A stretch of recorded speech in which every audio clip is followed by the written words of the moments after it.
Boa noite, vamos continuar o nosso estudo. Agora vamos estudar o capítulo 7 do livro de Gênesis. Esta é a nona aula. Vamos ler então o capítulo 7, o versículo 1. Vou tomar como base para esta mensagem o versículo 1 do capítulo 7 do livro de Gênesis. Depois disse o Senhor a Noé: entra tu e toda a tua casa na arca, porque tenho visto que és justo diante de mim nesta geração. Amém. Então o tema da mensagem é a salvação de quem entra na arca. Vamos então observar aqui que neste capítulo, em primeiro lugar, Noé, sua família e os animais indicados entraram na arca como o Senhor ordenara. Isso está escrito desde o versículo 1 até o versículo 7. Em segundo lugar, vamos observar que depois que o Senhor fechou a arca por fora, passados 7 dias, no ano 600 da vida de Noé, aos 17 dias do segundo mês, as comportas dos céus se abriram, e as águas do dilúvio que caíram sobre a terra 40 dias e subiram até 6 metros e 75 centímetros acima das montanhas, destruíram toda a humanidade e animais. Isso você pode conferir desde o versículo 10 até o versículo 23 do capítulo 7 do livro de Gênesis. Em terceiro lugar, vamos observar as águas do dilúvio prevaleceram sobre a terra 150 dias, versículo 24. Hoje sabemos que Deus não vai destruir o mundo mais com dilúvio. Ele fez uma promessa aí, um pacto aí que não destruiria mais a terra com dilúvio. E o sinal é o arco-íris, né? Então, esse sinal está até hoje como uma prova aí da fidelidade de Deus, que ele não mais destruirá o mundo com dilúvio. Agora, é claro, o apóstolo Pedro diz que os céus e a terra que hoje existem se reservam como tesouro para o fogo. Agora sabemos que é fogo, né? E alguns estudiosos acreditam que quando estourar aí a Terceira Guerra Mundial, é claro, os disparos aí de armas atômicas, etc., né?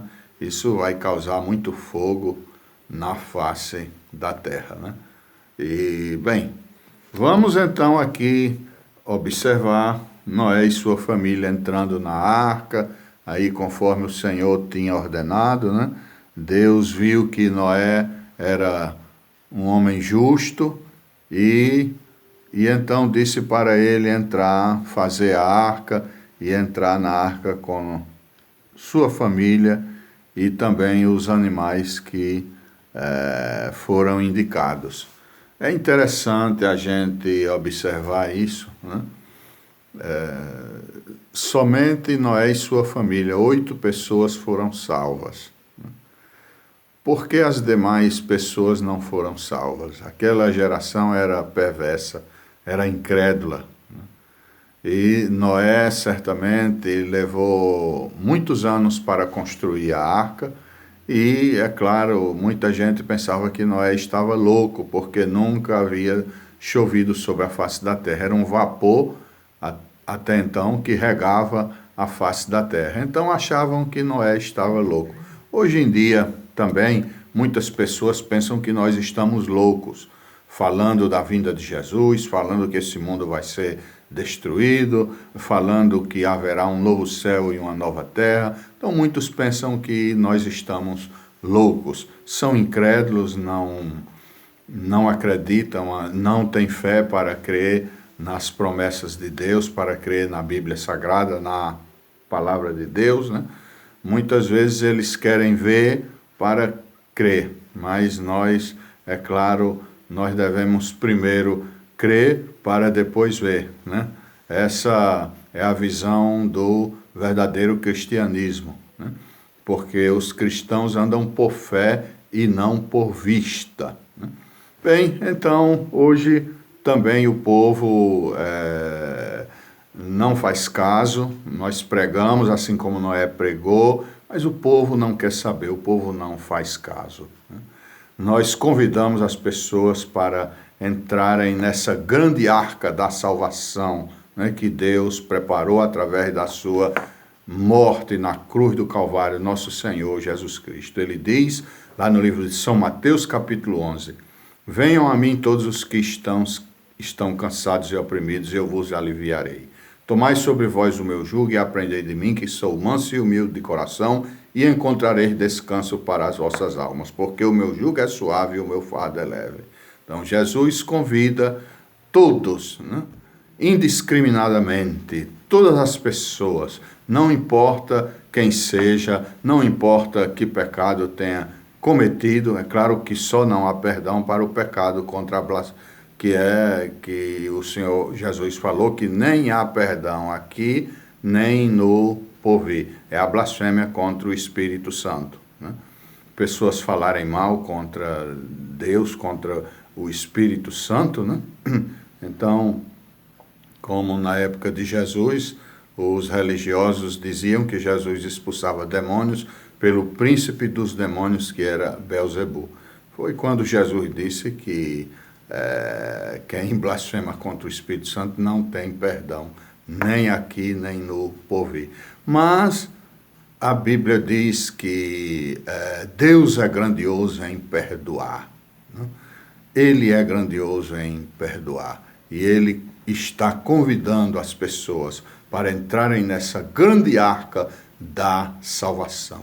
Os animais muitas vezes são mais obedientes que os seres humanos, né? Quantos animais que a Bíblia registra aí que obedeceram a Deus, né? Aquele animal que falou com Balaão, que Deus ordenou e ele falou, também o animal que levou ali alimento para Elias, o corvo, e vemos isso na Bíblia Sagrada. E a Bíblia diz que o boi conhece o seu possuidor e o jumento a manjedoura do seu dono, mas Israel não tem conhecimento, não entende. Então, claro, na época Israel estava desobediente e rebelde. Hoje em dia, os animais são mais obedientes do que o próprio ser humano, porque se Deus fala, eles obedecem, mas os seres humanos, lamentavelmente, eles rejeitam. E Jesus está convidando, através do seu povo que prega a palavra de Deus, venham a mim todos os que estão cansados e oprimidos. Ele está convidando. Assim como na época de Noé, Deus fechou a porta por fora, também a porta pode se fechar um dia para você. Você pode partir a qualquer momento para a eternidade. Imagine se você partir sem a salvação, sem se arrepender, sem aceitar Cristo como Salvador e Senhor. Vai ser muito triste. Então, antes que essa porta se feche, aceite Cristo como Salvador e Senhor. Entre nessa arca da salvação. Esta é a 9ª aula, né? E estudamos sobre um pequeno resumo do capítulo 7 do livro de Gênesis. Que Deus nos abençoe em nome de Jesus. Amém.